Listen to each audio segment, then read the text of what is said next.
Hey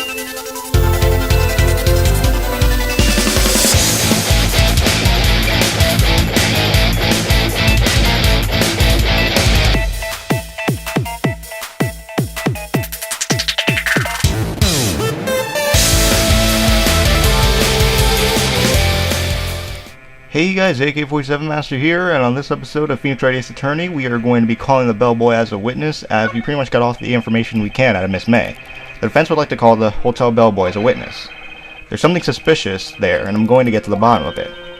I think you've sunken low enough already. I object to calling the bellboy. Why? Why? What's your reason? Because I hold that the wiretapping had nothing to do with the killing. However, if you agree to one condition, I'll consent to calling this witness. Condition: if Miss April May's alibi is not called into question after you examine the bellboy, then you will recognize that Miss April May was not the killer, thus she is innocent. Therefore, you must accept the verdict of guilty of Miss Maya Fey. That is my condition. What? I better find something suspicious in that bellboy's testimony. Otherwise, Maya will be declared guilty on the spot. What should I do? Accept the condition. No obstacle can get out of our way. Alright, I've got nothing to lose, except for everything. Well, understood, I accept your condition. Fool. You fell right into my trap. Wait. It's decided. Very well. The court calls the hotel bellboy to the stand. I believe we're ready for the witness to testify. He certainly does look like a bellboy. Yep, that's him. Yes, sir. I received your summons in the middle of work, sir. I'm happy to be of service. That tea set looks rather heavy, so without further ado, the witness may begin his testimony. Very good, sir. I mean, he just holds that thing all day, even when he's testifying. I am the head bellboy at the fine Gatewater Hotel in business of four generations. I believe I received a call after 8 o'clock in the evening from our guest, Miss May. She asked for an iced coffee to be brought to her at 9 o'clock on the dot, sir. I brought it to her at precisely the requested time, of course. And I delivered the iced coffee to our guest, Miss May herself. I see. The defense may begin its cross-examination. Right. I'm ready, I hope. This is it. If I can't prove Miss May was involved with the murder now, Maya will be finished. Also, before I go on, I hope you guys all had a wonderful Thanksgiving. Today is Thanksgiving Day on Thursday, but this will be going up probably on Saturday or Sunday. So anyways, hope you all had a good time. I'm the head bellboy at the fine Gatewater Hotel in business for 4 generations. I believe I received a call after 8 in the evening from my guest, Miss May. Alright. That seems suspicious. Are you sure it was Miss May on the phone? Absolutely, sir. How can you be so certain? I checked Miss May in personally, sir. Not only did I see her in all her stunning radiance, but I also heard her voice. And then I saw them, and wait a minute. The point being, I remember her quite well, sir. That was pretty suspicious. Yes, what then?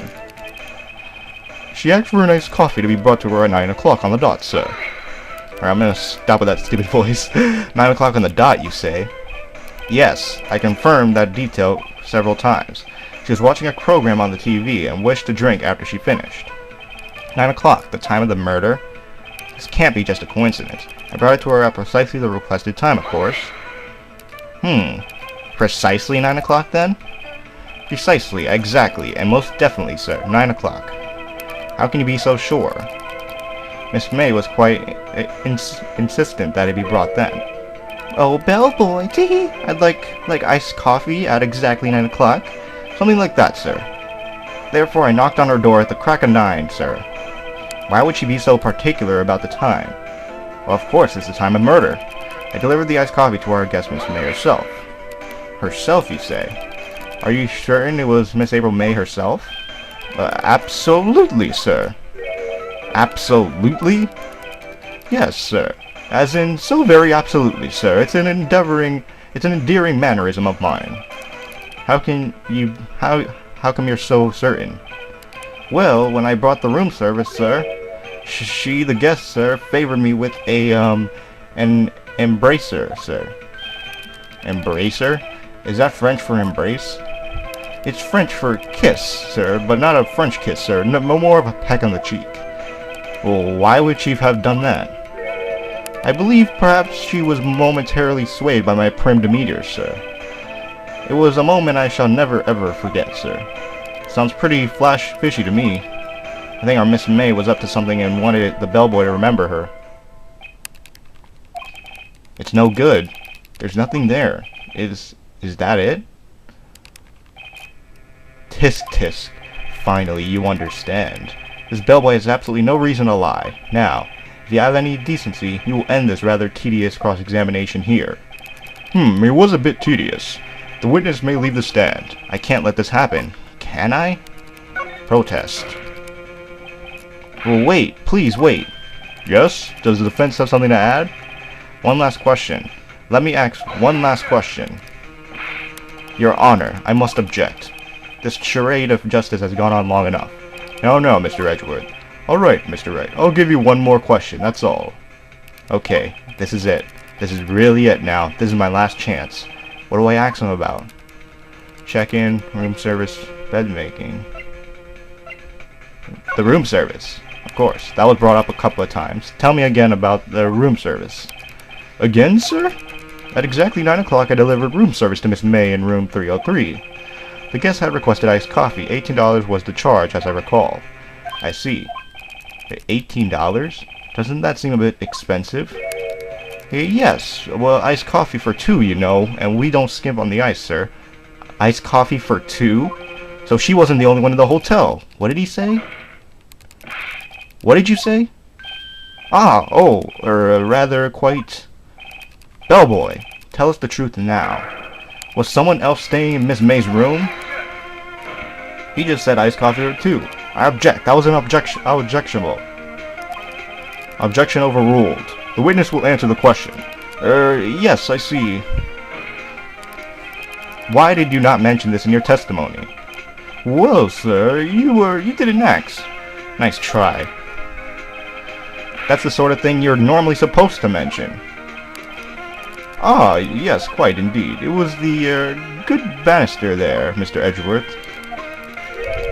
He asked me not to mention if I was specifically asked, sir. Oof! You Edgeworth, you fool! I've done it. I've won. Miss April May checked into a twin room with a man, correct? Yes, sir. Then when you brought them room service, you didn't see that man in the room? That's right, sir. That sounds pretty suspicious. Your Honor, we have just learned of another person involved in whom may have been the murderer. In this new light, I hold that it's impossible to judge the defendant. You agree, Mr. Edgeworth? Who? Who is this other person? Simple, it was... the man with Miss May. Can't be the bellboy. The man who checked in with Miss May. Oof! Oh yeah, Your Honor. As it has been previously revealed, Miss April May was tapping the victim's phone. Yet Miss May herself was an alibi at the time of the murder. However, that does not clear the man that was with her. The bellboy saw no one else in the room at the time of the murder. Oh my, what a convenient little setup, but it's too late. Too late? I suppose you'd like it if it was too late, wouldn't you? After all, it was you who hid the presence of the other man from this court. Upstart. Amateur. These accusations are ludicrous. Enough. The court acknowledges the defense's argument. I expect the prosecution and defense to look into this matter fully. Am I understood? Yes. Gasp. Yes, Your Honor. That is all for today. The trial of Maya Fey. The court is adjourned. Not bad. We survived day 1. September 7th, 2:24 p.m. District Court. Defendant lobby number 1. Mr. Wright, you were amazing in there. Really? I think I might be your newest fan. Oh, I was just doing my job, you know. And then again, that other attorney was pretty cool too, huh? That face of his, with his eyes wide and trembling lips, it sent shivers up my spine. If you say so. So, what happens with me? Do I get to go home now? Well, no. I don't think so. Not yet. Oh, I see. But I got a great lead in today's trial. A lead? That man with Miss May. He's the key. Oh, I get it. What happened to Miss May after that, anyways? I heard they arrested her. I guess she's learning her charms won't work everywhere. She's probably at the detention center now. I may have to go down there later. Anyway, this case is far from closed. Yes, sir. I'm going to find out more about this man. Do you think he was the one who... Maybe so. Sis, don't worry. I'll find him by tomorrow. I promise. I'm counting on you. I asked for a full record of April May's testimony. I thought it might come in handy during the trial tomorrow. But now that I have it, I'm not so sure. Most of her testimony was all lies. In fact, there's only one part that got left in on the record. I don't know how much good this will do me at all now. Anyway, time to hit the pavement and do some investigating. Maya doesn't belong in that detention center. It's up to me to get her free. Okay, guys. So that is the end of day 2 in court. Now in the next episode, we will be beginning the investigation. See you guys then.